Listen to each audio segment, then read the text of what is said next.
안녕하세요. 사정없이 좋은 그림쟁이 김수영입니다. 배호님과 배호광과의 인연 25년, 배호님과 사반세기 인연을 이야기하고 있습니다. 오늘이 그 9번째입니다. 제가 이제 10번으로서 이제 마감을 하려고 하는데요. 배호협회에 들어가 가지고 배호님과 인연 맺은 지 사반세기 동안 거의 20여 년 동안의 이야기를 10편에서 마치려고 그러니까 조금 뭐 빠진 것도 많고 또 아쉬운 것도 많고 그렇긴 하지만 어쨌든 9편을 지금 시작하겠습니다. 근데 8편에서 제가 사실은 좀 주제넘는 행동을 해서 여러분께 사과를 말씀드리겠습니다. 제 인생의 가장 큰 시련을 겪었던 나를 모함한 사람, 나를 사기꾼으로 모은 사람에 대해서 울분을 토하면서 내가 육두문자를 한번 썼는데요. 방송하면서 그런 말 해보긴 처음입니다. 그 8편에 대한 근거를 저는 다 가지고 있습니다. 저에 대한 모함을 한 사람이 전화 녹음을요 4가지를 가지고 있습니다. 어떤 반론을 하던 그 녹음과 함께 검찰에 고발을 할 준비를 항상 하고 있습니다. 혹시 나에게 더 강력한 모험을 하거나 끊임없이 다시 도전할 때는 제가 그 녹음 다 준비해 가지고 있던 거를 가지고서 검찰로 달려갈 예정입니다. 왜? 내가 목숨을 버릴 정도로 극단적인 생각을 할 만큼 저는 괴로웠습니다. 저는 서양 화가로서의 명성을 잃으면 안 됩니다. 그 명성에서 오점을 남기거나 혹시 모함을 하여 나에게 내 작품에 대한 큰 참 오물을 던진 사람에게 그냥 가만히 있을 수가 없습니다. 저는 맹세합니다. 사기꾼이 아닙니다. 남의 출연료를 떼어먹지 않았습니다. 여러분 그 점을 이해해 주시고, 제가 녹음하는 건 4개 언젠가는 우리끼리 아는 사람끼리 공개를 하겠지만 지금은 용서를 하겠습니다. 스쳐 지나가는 정거장이고 회자별리라고 그래가지고 그들과 저는 헤어졌습니다. 맹자님이 말씀하셨죠. 중용이라는 그 책에 보면은요, 인간은 누구나 선하다. 태어날 때 성선설을 이야기했습니다. 그런데 이제 사회에서 악의 무리들한테 물들고 또 더러운 하수도에 발을 담그다 보면은 더러 악해지긴 하겠지만 인간의 본 바탕은 성선설을 이야기했던 사람이 맹자입니다. 그러나 수은자라는 분은 뭐라고 얘기했는가요? 중국에 사실은 그 중국의 성인들의 이야기는요, 우리 인간 사회의 가장 소중한 교과서 같은 이야기들이 많습니다. 수은자라는 사람은요, 인간은 태어날 때부터 악하게 태어났답니다. 그런데 그 악함을 자제하면서 눌러가면서 사는데 기본 바탕은 악하게 태어났다, 이런 이야기를 합니다. 남을 모함하고 남을 헐뜯고 가슴 속에 비수를 숨겨 가지고 있는 사람들이 그 성악설의 본복이라면은 글쎄 저처럼 용서를 하거나 아니면은 스쳐 지나가는 정거장으로 이해를 하거나 그럴 수도 있겠다라는 참 그 말한 사람에 대한 용서를 하는 것은 성선설이 아닐까. 그래서 개똥철학으로 한번 이야기해 보겠습니다. 여러분 육두문자 쓴 거 이해를 해 주시고 얼마나 저 사람이 한이 맺혔으면 저랬을까 한번 이해를 해 주시기 바라겠습니다. 지난번 8번째는 배우님과 만났던 나에게 한을 준 분들에 대한 이야기를 한번 풀어봤다면 이번에는요, 나에게 인생의 기쁨과 행복과 배우님을 만난 거에 대해서 참 찬사를 보내고 싶을 정도로 고마운 분들을 이야기해 보겠습니다. 그 첫 번째로 그 앞에서 쭉 꾸준히 이야기했지만 배우님에 관한 만남서부터 지금까지 나의 정신적인 기둥이고 또 언덕이 되고 또 넉넉한 병풍이 되어주신 윤석한 고모님이라고 있습니다. 그분은 제가 이제 누차 이야기했겠지만 사람이 참 우리 시대에 참 선비입니다. 아는 게 너무 많아요. 그리고서 아는 것뿐 아니라 겸손하면서도 사람의 도리를 잘 지키는 그런 분이에요. 조선시대 양반 틀림없습니다. 제가 기쁠 때나 슬플 때나 그분의 의지를 해가지고 지금까지 배우협회에 자리하고 있었는데요. 배우기념사 앞에서 배우협회로다가 올 때 공백기간 몇 개월 거의 1년 동안 저는 참 세상에 태어나서 가장 괴롭고 가장 슬픈 시간이었는데 윤석한 고모님이 수시로 저에게 맛있는 음식도 사주고 저를 토닥거려주면서 위로해준 분이 그분입니다. 그래서 윤석한 고모님은 하여튼 나의 은인이라고 해도 과언이 아닙니다. 그럼 뭐 경제적인 걸 도와줬다기보다 정신적인 멘토나 다를 바 없기 때문에 그분에게 대해서 감사드리고요. 또 3대 회장이신 박찬영 회장님도 참 배우협회에 들어가가지고 나의 응원을 많이 해주신 분입니다. 그분은 사진 작가면서도 출판사 사장님인데 그분도 저는 아주 좀 은인으로 생각하고 있습니다. 또 배우 옆에 있으면서 많은 배우 팬들이 나에게 기쁨을 준 건 사실입니다. 왜냐하면 노래를 좋아하시는 분들이 모인 단체니까. 사실은 뭐 전에도 잠깐 얘기했지만 배우 옆에는 뭐 선후배, 학교 선후배도 아니고요, 고향 향후도 아니고요, 군대 동기나 뭐 같은 기수도 아니고 일단 음악으로 만난 사람들이기 때문에 음악에 대해서 서로 좀 공동으로 주고받고 그러면서 또 같이 인생의 오후를 즐기는 그런 순간들이었습니다. 남기고 싶은 이야기들 이것저것 이야기하면서 그분들에 대한 감사를, 배우 팬들, 나와 함께 했던 모든 분들에게 감사를 드리고요. 그 다음에 또 여러 사람을 만났죠. 뭐 20여 년 동안 가요제 한 때만 해도 예심에서 본심까지 작곡자들 한 5명 한 번 회의에 5명을 만났으니까 오히려는 5, 7, 35 80명, 90명의 작곡자를 만났잖아요. 그 많은 가요 작곡자들에게도 감사를 드립니다. 뭐 안동역에서 작사가 김병걸 씨, 그 다음에 찬찬찬 김동찬 씨, 기똥찬이라고 자기 스스로 얘기하는 분, 또 뭐 작곡자들 많이 만났어요. 박건 씨도 있었고 또 워낙 많아가지고 뭐 다 기억을 못할 정도인데 그분들에게 감사드리고, 그 다음에 가요제 할 때마다 우리 무대를 빛내준 운명 같은 여인을 부른 조규철 씨, 또 꽃나비 사랑을 부른 이상번 씨, 그 다음에 한방의 브루스를 부른 전승희 씨, 또 미녀와 야수, 이런 분들은 저에게 참 너무너무 고마운 분들입니다. 출연료도 마땅치도 않고 참 불초소신의 미술 작품을 받고서 그 무대에 서준다 싶는 거는, 그거는 참 그냥 이 봉사 공연이나 마찬가지죠. 김수영을 위해서 그분들이 자기들 그 참 출연 일도 공연도 미뤄가면서 제 무대에 서주는 게 너무 감사드리고, 특히 그분들 중에 기억나는 분이 한 사람 있는데요. 홍콩의 밤거리 부른 금사양 씨 있죠. 옛날 가수. 옛날 가수지만 몇 년 전에 돌아가셨어요. 그분은 뭐라 그럴까, 나이가 80이 넘어 90이 다 됐는데도 소녀 같았어요. 영원한 소녀 가수 금사향. 이름도 참 좋잖아요. 금사향아. 옛날 기생 이름 같긴 하지만 어쨌든 그분이 일제시대 때 5천 명의 그 공모자 중에서 1등 했답니다. 노래 공모전에서. 그 정도로 목소리가 좀 톡톡하죠.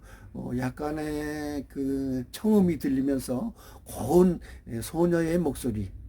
홍콩 아가씨. 그 다음에 태극기 난리 휘날리며라는 노래도 있었잖아요. 그분하고 포항을 같이 갔어요. 그 신인 가수 음반 발표회를 하는데, 포항에서 그 가수 이름은 뭐 말하기 그렇지만 서울에서 5시간 걸립니다. 근데 거기서 이제 공연을 같이 하고, 저는 뭐 축사나 하고 오는 스타일이죠. 배우 회장 배우 노래 잘 못하니까. 그래서 축사를 하고 이제 올라오는 중인데, 내 생전 처음 우리 부인에게, 제 집사람에게 전화를 하는데 금사양 씨가 잠깐만, 그러게 제 부인이 금사양 씨를 엄청 좋아합니다. 홍콩 아가씨하고요 태극기 날리며라는 거를 전화로 한번 들려줄 수 있겠습니까 했는데, 하지요, 제 팬이라는데. 그러면서 서울에 올라오는 그 차 안에서 전화기도 되고 단독 전화 공연을 했습니다. 우리 집사람을 위해서. 얼마나 기념비적인 행사입니까? 위대한 가수고 한국의 트로트의 참 원로 가수 아닙니까?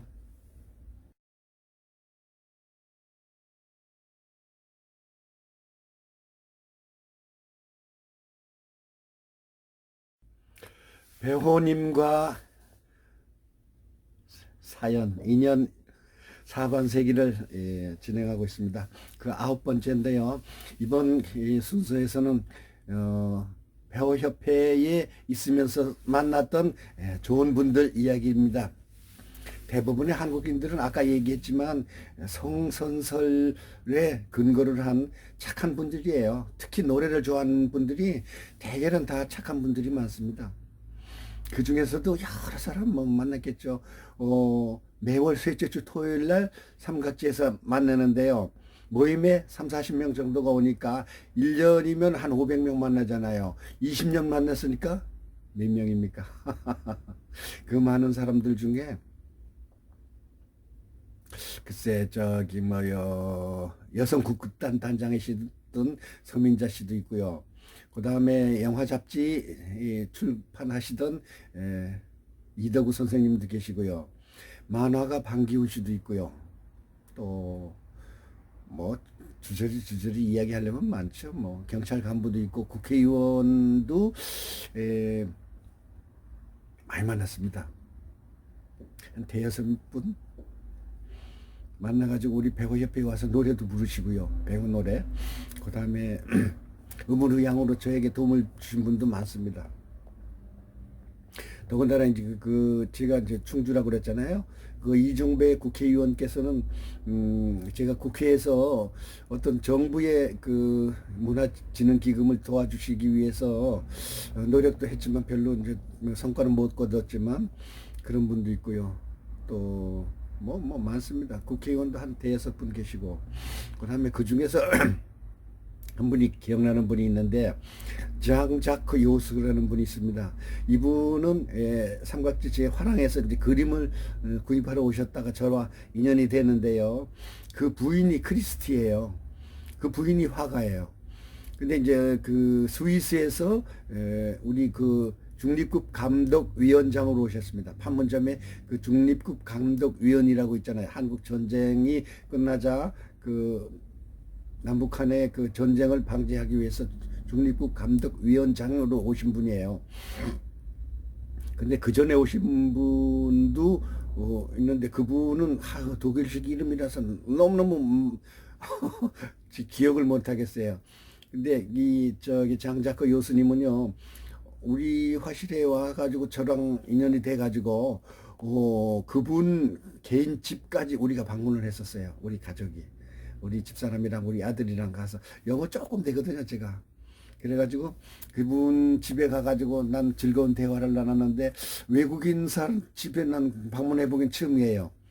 그래가지고 그분이 우리가 용산 구민회관에서 그 가요제 개막할 때 오프닝 세리머니를 했었거든요. 티프 커팅을 했는데 잘라주셨어요. 또 그분은 그 뒤로 지금 스위스로 이제 은퇴해가지고 가셨는데 아직도 페이스북으로다가 그걸 주고받고 있습니다. 그분 딸 이름이 뭔가 하면은요, 유진이에요, 유진. 한국식 이름으로 지었어요. 그분 딸 100일 때 제가 100일 사진을 그려가지고 미군 부대 안에 가서 100일 잔치하는데 제가 참여를 했습니다.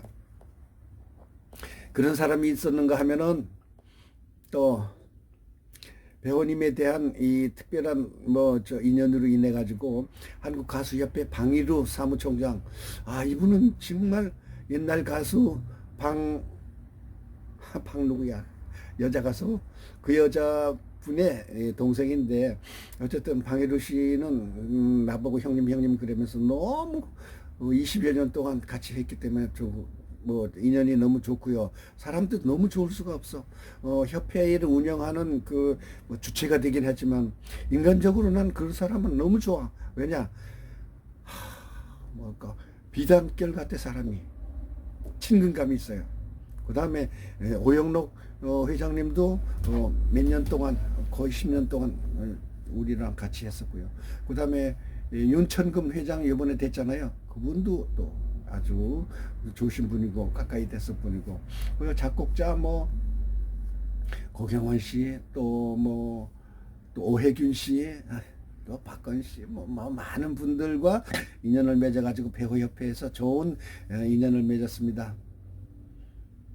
배우님은 사실 누구나 좋아하는 한국인의 기본 그러니까 음성이라고 할까요? 가수의 기본이라고 할까요? 교과서적인 그런 내용입니다.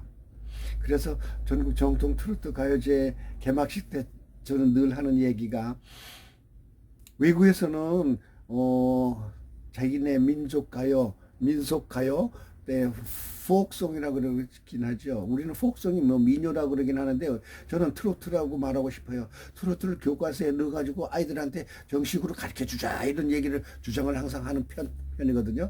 배우님의 노래를 저 음악 교과서에 넣어가지고 한번 아이들한테 가르쳐 줄 만하다는, BTS는 뭐 무슨 블랙핑크만 얘기할 게 아니라 우리 대중가요의 뿌리가 트로트일 수도 있습니다.